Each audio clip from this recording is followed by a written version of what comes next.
My ear was bleeding and my neck and face were deep red, but I was still standing. When I think about it now, I realize that it wasn't necessarily my strength that kept me on my feet, but the ways in which I was hit. Before I could zag or slump, I was hit and lifted back up to standing. Trey Ball came in and immediately recognized what had taken place. Looking hard at me, then at the others, he said, "It's time to handle this shit. They out there." In a flash, Lep was up under the couch retrieving weapons, guns I had never knew were there. Two 12-gauge shotguns, both sawed off. One a pump action, the other single shot. A 410 shotgun, also a single shot, and a 44 Magnum that had no trigger guard and broke open the load. GC was now in possession of the 38 I had held earlier. "Give Kody the pump." Trey Ball's voice echoed over the clanging of steel chambers opening and closing, cylinders turning, and a low hum of music in the background. "Check this out." Trey Ball spoke with the calm of a football coach. "Kody, you got 8 shots.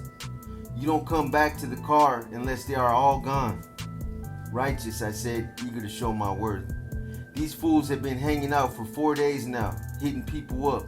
Hitting people up means asking where they are from, i.e., which gang they are down with, flagging and disrespecting every Crip in the world." I sat straight back and hung on every word Trey Ball said. Tonight, we gonna rock their world. Hand slaps were passed around the room and then Lep spoke up. "If anybody get caught for this, ride the beef, cause ain't no snitching here." Head nods and looks of firmness were exchanged, and then the moment of truth. We piled into the Mustang, Trey Ball driving and without a gun. Lep sat next to Trey with the old ugly 44. Huck, directly behind Lep, held the 410 between his legs. Fly, next to him, had the sawed-off single-shot 12-gauge. I sat next to him with the pump, and GC was on my left with his 38. In silence, we drove block after block, north into enemy territory. "There they go," Lep said, spotting the gathering of about 15 people. "Damn, they deep too, look at them fools." I looked at my enemy and thought, tonight is the night, and I'll never stop until I've killed them all. After driving down another block, we stopped and got out, each checking his weapon, mine being the most complicated. We started out on foot. To rid the world of Bloods, Brims in particular, stealthily we crept up to where the gathering had assembled to promote their set's ideology. Trey Ball sat idle in the car and was to meet us halfway after we had worked over the enemy. Hanging close to buildings, houses, and bushes, we made our way one after the other to within spitting distance of the Bloods. Our strategy was to just jump out and shoot, but on the way, Lep made the point that the single shot should go first. Then I would follow suit with 8 shots. Lep with 5 shots in the 44 and GC with 6 in the 38. Huck and Fly stepped from the shadows simultaneously and were never noticed until it was too late. Boom, boom, heavy bodies hitting the ground, confusion, yells of dismay, running, and then the second wave of gunfire. By my 6th shot, I had advanced past the first fallen bodies and onto the street in pursuit of those who had sought refuge behind cars and trees. Forgetting everything, I completely threw myself in the battle. A Blood who had seemingly gotten away tried to make one last dash from the safe area of a car to, I think, a porch. I remember raising my weapon and him looking back for a split second as if we were communicating on another level and I understood who he was. Then I pulled the trigger and laid him down. With 1 shot left, I jogged back to the initial site of contact, knowing fully that I had explicit orders not to return with any rounds in my weapon. I turned and fired on the house before which they had originally stood. Not 20 paces later, Trey Ball sped to a stop and we all piled in, frightfully amped from the climax of battle. Back in the shack, we smoked more pot and drank more beer. I was the center of attention for my acts of aggression. "Man, did you see this little motherfucker out there?" Fly said to Huck with an air of disbelief. "Yeah, I saw him. I knew he was gonna be down. I knew it, ain't." Shut up, man. Just shut the fuck up. Cause he can still tell on all of us. Silence rang heavy in my ears, and I knew I had to respond to Lep's reaction. If I get caught, I'll ride the beef. I ain't no snitch. Although my little statement lessened the tension, Lep's words had a most sobering effect. Trey Ball had announced my full membership and congratulations were given from all. It was the proudest moment of my life. Trey Ball told me to stay after the others had left. I milled around, still high from battle, and thought of nothing else but putting in work for the set. Check this out, Trey Ball said. You got potential, cause you eager to learn. Banging ain't no part-time thing, it's full-time, it's a career. It's being down when ain't nobody else down with you. It's getting caught and not telling, killing and not caring, and dying without fear. It's love for your set and hate for the enemy. You hear what I'm saying? Yeah, I hear you, I said, and I had heard him and never forgot nothing he said from that point on. Also from that point on, Trey Ball became my mentor, friend, confidant, and closest comrade. He allowed me acts of aggression that made my name soar with alarming effects. The seriousness of what I had done that evening did not dawn on me until I was alone at home that night. My heart had slowed to its normal pace and the alcohol and pot had worn off.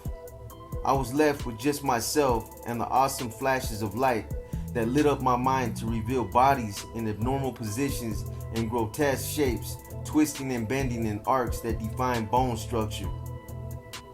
The actual impact was on my return back past the bodies of the first fallen.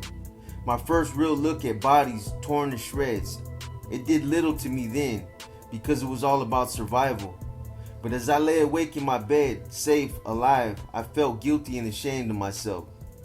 Upon further contemplation, I felt that they were too easy to kill.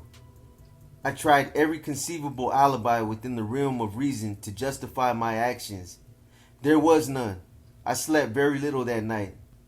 I never told anyone of these feelings before. In the neighborhood, respect was forthcoming.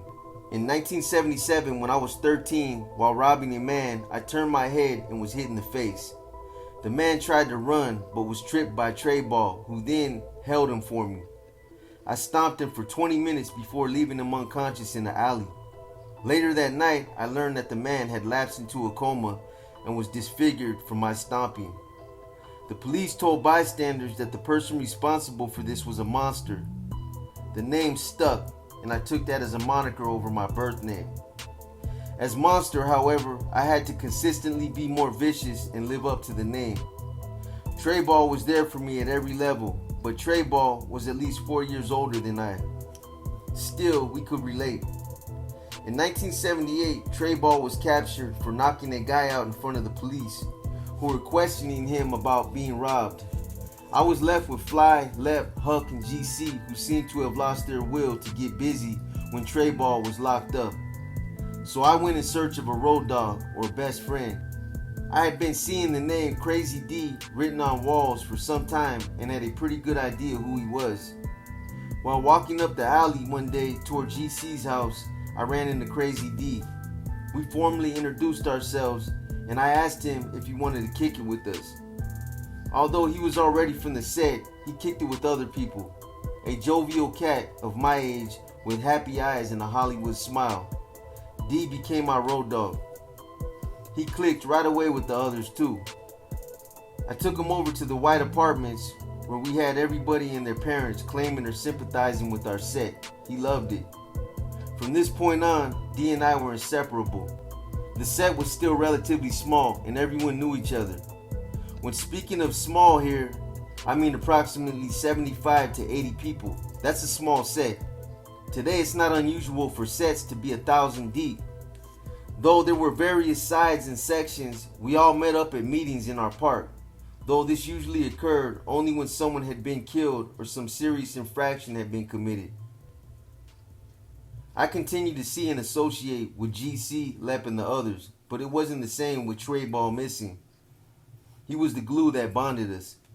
Besides this, I had escalated from little homie to homie, and I was putting in work and dropping many bodies. In fact, some shied away from me because I took things they said too serious. But Crazy D overstood me in my thirst for a reputation, the purpose of all gang members. For I had learned early there were 3 stages of reputation to go through before the title of OG, original gangster, would apply righteously. 1. You must build the reputation of your name, i.e., you as an individual. 2. You must build your name in association with your particular set, so that when your name is spoken, your set is also spoken of in the same breath, for it is synonymous. And 3. You must establish yourself as a promoter of Crip or Blood, depending, of course, on which side of the color bar you live. In 1978, I was 14 and still working on the first stage, but I had as much ambition, vitality, and ruthlessness to succeed as any corporate executive planning a hostile takeover. A merger was out of question. Gangbanging in the 70s was totally different than what's going on today. The gang community on both sides was relatively small, contained in certain areas, and sustained by the few who kept their faith and their belief. Although all gang members are in the military, all gang members are not combat soldiers. Those who are standout and all fear and respect them. This is true up to this day. By now, of course, I had acquired my own weapon, a blue steel .44 Bulldog.